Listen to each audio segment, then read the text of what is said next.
السلام عليكم، مرحبا بكم معايا.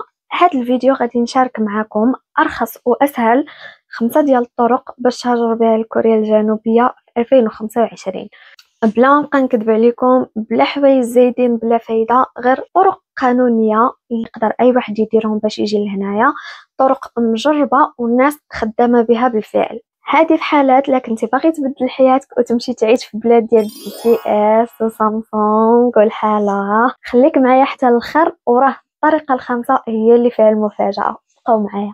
اول حاجه غادي نبداو بها هي الفيزا ديال اللغه الكوريه اللي هي D-4. هذه من اكثر الطرق اللي كيدخلوا بها الناس لكوريا. كتسجل في معهد اللغه الكوريه وكتطلب الفيزا ديال D-4. خاص يكون عندك شهاده ديال الثانويه اللي هي الليسي على ما اظن، وفلوس في الحساب البنكي ديالك ما بين 3 المليون حتى ل 5 المليون تقريبا. كتقرا الكوريه هنا وكتقدر تخدم في البارت تايم جوب باش تعيش هنايا. من بعد كتقدر انك تبدل الفيزا ديالك، يا اما الخدمه يا اما الزواج يا اما حتى الاقامه الطويله هنايا اللي هي على ما اظن الاف 5 فيزا. كاينين مواقع بحال gokorean.co او لا Korean Language School ويب سايت. هادشي كانوا غتلقاو غير في جوجل. المهم دخلوا لجوجل وروشيرشي وراه غادي يقدر يطلع لكم. لا بغيتوني ندير لكم فيديو نشرح فيه كيفاش تسجل وشنو الاوراق اللي خاصينكم بالضبط، خليو ليا في التعاليق D-4 راه غادي نجاوبكم. ثاني حاجه غادي ندوزو ليها هي الفيزا ديال العمل الموسمي. هي صراحه خدمة قانونية مؤقتة في الفلاحة بدخل محترم. الخدمة الموسمية ولات من الطرق القانونية والمؤقتة باش الناس كيدخلوا لكوريا. اشنو كدير؟ كتخدم في الفلاحة والصيد البحري لمدة ديال كتراوح ما بين 3 شهور حتى 6 شهور تقريبا. الراتب بعض المرات كيوصل حتى ل2 المليون مع توفير السكن واحيانا حتى الماكله من طرف السيد اللي كتخدم عنده. في بعض المرات يقدر ما يكون والو، يقدر هو غير كيخلصك وانت كتدبر راسك. داكشي الاخر حيتاش كنظن هادشي اللي سمعت صراحه، ولكن مازال ما متاكداش منه، يمكن شي حاجه جديده. قالوا لك المغرب عنده اتفاقيات محدوده مع بعض البلديات هنا في كوريا، والناس من المغرب مناطق بحال الناظور وجده وسوس وتطوان قدروا انهم يجيو لهنايا بهذه الطريقه هذه، ولكن ما متاكده صراحه من هذه المعلومه هذه، غير سمعت بها. داكشي باش حطيتها لكم في هذا لا فيديو هذه. المهم قالوا بلا كاينين ديال 3 طرق رئيسيه. يا اما كتمشيو عند الجامعات المحليه اللي في البلاصه فين كاينين، او لا كتمشيو عن طريق المعارف ديالكم هنايا في كوريا، شي واحد كتثقوا فيه يعني، او عن طريق بعض البرامج كوريه محدوده بزاف صراحه، ما كاينينش بزاف. او لا تقدروا انكم تتبعوا الصفحات ديال السفاره الكوريه اللي في المغرب اللي كاينه في الرباط. عندهم الصفحه ديالهم كيحطوا فيها بزاف ديال الحوايج، بزاف ديال المعلومات يعني اللي تقدروا انكم تستافدوا منها. او لا كتبعوا دوك الجماعات المحليه في الصفحات الرئيسيه ديالهم، وحتى الجروبات في الفيسبوك كنظن كاينين كيهضروا على هاد المواضيع هادو. المهم الا كنتي مهتم بهاد الخدمه الموسميه هادي اكتب لي في الكومونتير خدمه موسميه ونشرح لك الطريقه المضمونه باش تجي لهنايا. وصراحه اللي كانوا سمعت مغاربه اللي تجربوها وجاو لهنا، ما عرفت انايا. المهم قولوا لي انتم واش كتعرفوا شي واحد جاب خدمه موسميه. المهم انا غادي غير قولوا لي خدمه موسميه في التعليق، غادي نقول لكم كاع داكشي اللي كنعرف عليها. ثالث حاجه غادي ندوزو ليها واللي هي الفيزا ديال الزواج. وما ادراك ما الزواج، اللي هي الاف 6 فيزا. هاد الفيزا هادي هي من اقوى الفيزات هنا في كوريا. من هادشي كاع اللي قلنا قبل، هذه هي اقوى يعني تاشيره اللي تقدروا انكم تاخذوها. الا كنتي مزوج بكوريا او كوري عندك طريقه يعني مفتوحه غادي تجي لهنا بلا مشاكل اصلا.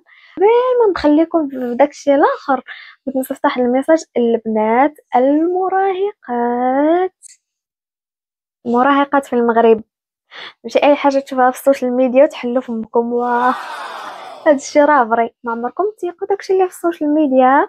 وفاش تجيو للزواج بالضبط خصكم تريطوا تقلوا مزيان وتعرفوا شنو كديروا، ماشي غير اللي جا اللي يقلب بق ولا ما شنو كيقولوا لها كاع بالمغربي غير وصافي تقولي صافي هذا هو اللي كاين، هذا هو اللي داير، غادي نمشي نلقى الحياه السعيده الورديه في كوريا. ما كايناش حياه سعيده ورديه لا في المغرب لا في كوريا لا في اي بلاصه. ما كايناش شي حاجه سميتها حياه سعيده ورديه وما فيها حتى حاجه. مستحيل في هذه الحياه في هذه الدنيا تلقاي شي حاجه بحال هكا. بلا ما نزيد نطول عليكم الهضره الخاويه، نتوما راكم كبار بعقلكم كتفكروا عندكم عقل غتعرفوا شنو غادي ديروا. المهم البنات عافاكم طريتوا في هذه القضيه هذه وما تلوحوش راسكم للتهلكه. بالاخص لما كنتو كتعرفوا والو على كوريا، على القوانين ديال كوريا، على فين غاديه فين غادي تلوحي رجليك. الا ما كنتيش الا اللوم ولاتي والشخصيه ديالك ما قوياش غنبهب الله وغاديه ضربي واحد اليوتورن واحد الدوران ورجعي لداركم. حتى واخا يكون مغربي واخا يكون اللي بغى يكون من اي دوله، لما كنتيش عارفه راسك فين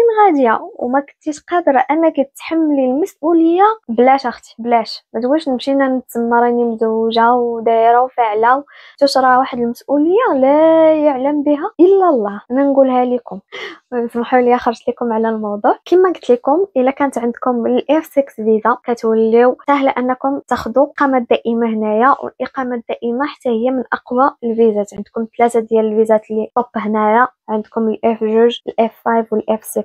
غير باش نقول لكم بان كوريا صراحه ولات صارمه بزاف من كورونا الفوق، ولات صارمه بزاف، يعني ما بقاش معاها اللعب، ما بقاش سهل انكم تدخلوا. ندوزو لرابع حاجه، الناس اللي جاو هنا لكوريا وياخذوا الاقامه ولكن ما عارفينش كيفاش يديروا ليها. عندكم واحد البرنامج سميتو الكي اي بي، هو المفتاح ديال الاقامه الدائمه هنايا. تدخلوا الكي اي بي غادي تقراو غادي تعطيو المجهود ديالكم، راه كيسهل عليكم بزاف ديال الحوايج. في الاول كان الكي اي بي فابور فاش كنت انا كنقرا فيه، واخا مازال ما كملتش. 2019 بدا هذا البروغرام هذا، كنظن ما طلونش حتى 2020. كان في الاول غير كتوصل للمستوى الرابع كتخلص واحد النسبه قليله 7000 هكاك ون كوريا 10000 ون كوريا، ماشي شي حاجه كثيره. ولكن صراحه من البدايه ديال 2025 ولاو كيخصك تخلص، قالك ما كيخصكش تغيب. الا غيبتي بجوج ديال الحصص كتولي غاليه، كنظن كتخلص غير 50%. الا غيبتي دوك جوج حصص هي فاش كتخلص 100000. الا غيبتي اكثر من 3 د الحصص ولا كيقصيوك. هادشي اللي سمعت، ولكن مازال خصني نمشي نسول ونتاكد. فاش غادي نتاكد غادي نجي نقولها لكم. صافي نقول لكم كاع داكشي اللي قالوا لي باش تعرفوا حتى نتوما شنو غادي ديروا. هذا البرنامج هذا شنو هو بالنسبه للناس اللي ما عارفينش؟ هو واحد البرنامج وطني للتعلم ديال اللغه الكوريه والثقافه الكوريه في نفس الوقت. باش تدخل تقرا في هذا البروغرام هذا خص ضروري تكون عندك فيزا.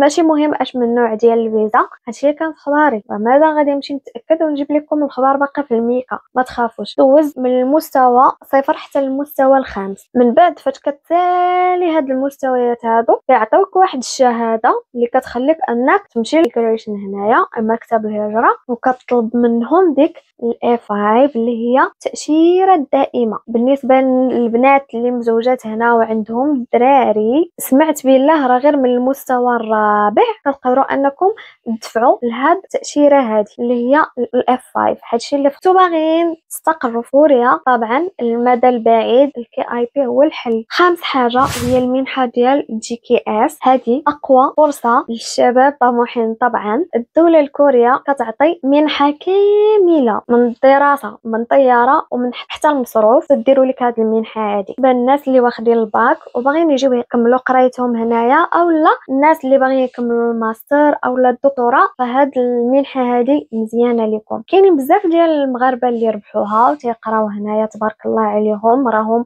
غاديين مزيان في المسار الدراسي ديالهم. ولكن راه خاص يكون عندك معدل زوين ويكون عندك واحد المستوى مزيان بزاف في اللغه الانجليزيه او الكوريه. الا بغيتونا نعطيكم الطريقه ديال التسجيل او نموذج ديال الطلب اكتبوا لي في التعليقات الجي كي اس وراه غادي نعطيكم كلشي. اي فوالا، لكتي من الناس اللي كتحلم تمشي لكوريا راه الفرصه بين يديك. صراحه خصك غير شويه تقلب ودير واحد شويه ديال المجهود وهانت. طرق قانونيه ومجربه، ولكن خاص تخدم على راسك وتكون واقعي بزاف. ما تبقاش عايش في داك الخيال وما عرفت شنو. خصك تفيق للواقع وتكون راجل ونص اولا مرا ونص. وخليو لي تعليقات شنو اكثر طريقه يعني شدت الانتباه ديالكم نقدر نكمل هذه السلسله هذه ونشرح فيها كل وحده بالتفصيل. المهم نتوما غير خليو لي كومونتير الاسفل لتحت، وانا غادي ندير كل ما في جهدي باش نعاونكم ونجيب لكم المعلومات تاع بين يديكم. فوالا ما تنساوش انكم ديروا لي لايك للفيديو، راه تفاعليات في القناه. ما تنساوش انكم ديروا لي لايك للفيديو وديروا واحد سبسكرايب للقناه بالنسبه للناس اللي ما متابعينيش. ما تنساوش تمشيو تضربوا طليله في الانستغرام وقولوا لي الراي ديالكم، ومشاركه الفيديو مع اي واحد كيقلب انه يمشي لكوريا اولا كتعجبو كوريا. قبل ما نمشي بغيت نقول لكم انني دايره واحد القناه واحده اخرى خاصه غير بالمكياج ولي برودوي اللي كنستعمل، دخلوا حتى لديك القناه وتابعوني فيها. وما تنساوش عفاكم انكم تشجعوني وتقولوا لي الاراء ديالكم. والسلام عليكم، حتى الفيديو الجاي ان شاء الله. باي.